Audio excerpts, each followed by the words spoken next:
There are movies you enjoy, there are movies you admire, and then there are movies that quietly change the way you see the world. The first time I watched Spirited Away, I didn't expect it to become something personal. I thought I was just watching another acclaimed anime film. People said it was a masterpiece. People said it was beautiful. People said it was one of the greatest animated films ever made. But no one really explained what it feels like to experience it for the first time. Because it doesn't feel like watching a story, it feels like stepping into a place that already existed long before you arrived. I didn't grow up in Japan. I didn't have a deep understanding of Japanese traditions, religion, or social structures. My early image of Japan was mostly built from pop culture, samurai, high-speed trains, neon cities, battle anime, exaggerated power systems, a mix of history and spectacle, and then Spirited Away opened with silence. Not action, not explosions, not dramatic music, just a tunnel, wind, stillness. That scene alone changed something in me. In many Western stories, when characters enter the unknown, it's framed as danger. The music shifts, the atmosphere becomes threatening, the unknown is something to conquer or escape. But here, the unknown wasn't evil, it was simply different. The abandoned town doesn't scream at you, it doesn't jump scare you, it just exists. And that subtle difference is powerful. The world of Spirited Away is not hostile, it is indifferent. It doesn't revolve around Chihiro. It doesn't care that she's confused. It doesn't pause for her comfort. And that was my first emotional contact with something deeply Japanese. The world does not adjust to the individual. The individual must learn how to exist within the world. When Chihiro's parents turn to pigs, the film doesn't dramatize it as a moral lecture. It just happens. Actions have consequences. Consumption without awareness has consequences. It is not framed in a loud, judgmental way. It's quiet, almost matter of fact. And then comes the bathhouse. This is where I realized I wasn't just watching fantasy. I was watching cultures pressed through metaphor. The spirits that enter the bathhouse aren't monsters. They aren't villains. They aren't even explained in detail. They are treated like customers. Workers bow to them. Procedures are followed. There are rules, hierarchy, expectations. Spirits aren't something to fight. They are something to serve. That concept alone is radically different from the fantasy structures I was used to. In many Western narratives, supernatural beings are adversaries. You defeat them, you overcome them, you survive them. In Spirited Away, you clean them, you work for them, you respect them, and through that process, Chihiro grows. One of the most powerful scenes for me wasn't dramatic at all. It was Chihiro scrubbing the floor, bowing awkwardly, apologizing, trying to understand how to behave. She isn't special, she isn't chosen. She doesn't unlock hidden powers. She doesn't deliver epic speeches, she learns how to work. That's such a subtle but profound cultural message. Her development isn't about self-assertion, it's about integration. She doesn't change the system, she finds her place within it. And I remember thinking, this feels real. Not realistic in a visual sense, the film is full of surreal imagery, but socially real. The structure of the bathhouse, the emphasis on hierarchy, the way names hold power, the way contracts bind identity, these aren't random fantasy elements. They reflect deeper cultural ideas about responsibility, belonging, and social harmony. When Yubaba takes Chihiro's name, it isn't just a magical trick. It mirrors something deeply symbolic. Names represent identity, history, family. Losing your name means losing your grounding. It's a poetic exaggeration of what happens when you forget who you are, within a system larger than yourself. And again, it's not explained, it's lived. That's what struck me the most. The film never pauses to teach you about Japanese spirituality.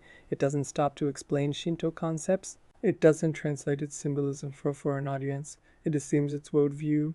It assumes its logic. And somehow, that makes it more universal, not less, because authenticity resonates. The famous Think Spirit scene is a perfect example. On the surface, it's comedic. A disgusting creature arrives. Everyone is repulsed. It's messy, it's chaotic, but when Chihiro persists and helps cleanse it, what emerges isn't a monster, it's a polluted river spirit. Suddenly the scene transforms. It's about environmental neglect, it's about purification, it's about the relationship between humans and nature. Nature isn't a resource to exploit, it's a spirit to respect. That realization changed how I interpreted not just this film, but so many other Asian stories afterward. Before Spirited Away, I consumed Asian media mostly for style. Cool fights, interesting mythologies, dramatic characters. After it, I started paying attention to patterns, a collective over the individual, the quiet strength of endurance, the importance of harmony over dominance. When I later watched Chinese historical dramas or Korean films, I could feel a similar undercurrent. The idea that identity isn't isolated, it's relational. You exist within family, within society, within history. And I traced that awareness back to this movie. Because Spirited Away didn't exoticize Japan for me. It humanized it. The bathhouse isn't presented as mystical spectacle. It's presented as workplace routine. Workers gossip. They complain. They follow procedures. They answer to management. It's mundane in the most magical way possible. And that's when I realized something else. Fantasy doesn't have to be escapism. In the hands of Hayao Miyazaki, fantasy becomes ethnography. It becomes cultural storytelling through symbolism. The spirits are exaggerated forms of real anxieties, real traditions, real social behaviors. The world feels ancient, not because it's filled with old gods, but because it feels layered. It feels like people have lived there for centuries before Chihiro arrived. There's history in the walls, there's ritual in the routines, there's memory in the landscape. And Chihiro's transformation is subtle. By the end of the film, she isn't louder. She isn't more dominant. She's calmer, steadier, more grounded. She doesn't defeat the world. She understands it.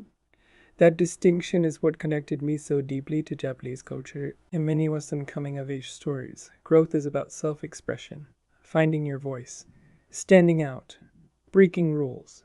Here, growth is about responsibility, remembering your name, keeping your promise, working hard even when no one praises you. It's about belonging without losing yourself. And that's a nuance I didn't fully appreciate until I stepped back and reflected on why this film lingered in my mind for years. It wasn't just the animation, though the animation is breathtaking. It wasn't just the music, though the score feels timeless. It was the worldview, the quiet assertion that strength can be gentle, that courage can look like persistence. That respect is not submission, it's awareness. And through that lens, Japan stopped being an aesthetic fascination for me and became something more layered, more textured, more human. From there, exploring other Asian works felt different. I wasn't just consuming content, I was observing cultural philosophy expressed through storytelling. Again, noticing how often protagonists in Asian narratives grow through endurance rather than rebellion. How often resolution comes from restoring balance rather than conquering an enemy. And I realized something important. Spirited Away didn't make me love Japan. It made me curious about how different civilizations conceptualize existence. It taught me that there are other ways to structure meaning, other ways to define maturity, other ways to imagine strength. And maybe that's why it continues to resonate decades later. Because beneath the spirits, beneath the bathhouse, beneath the surreal imagery, there is a simple but profound message. You are not the center of the world, but you are responsible for how you move within it. And that idea, delivered through a child cleaning floors in a bathhouse for gods, somehow felt more powerful than any grand speech about destiny. Some films entertain you, some films impress you, but very few films quietly rewire your perception of an entire region of the world. For me, Spirited Away was that film, not because it shouted, but because it whispered something true, and once you hear it, you can't unhear it.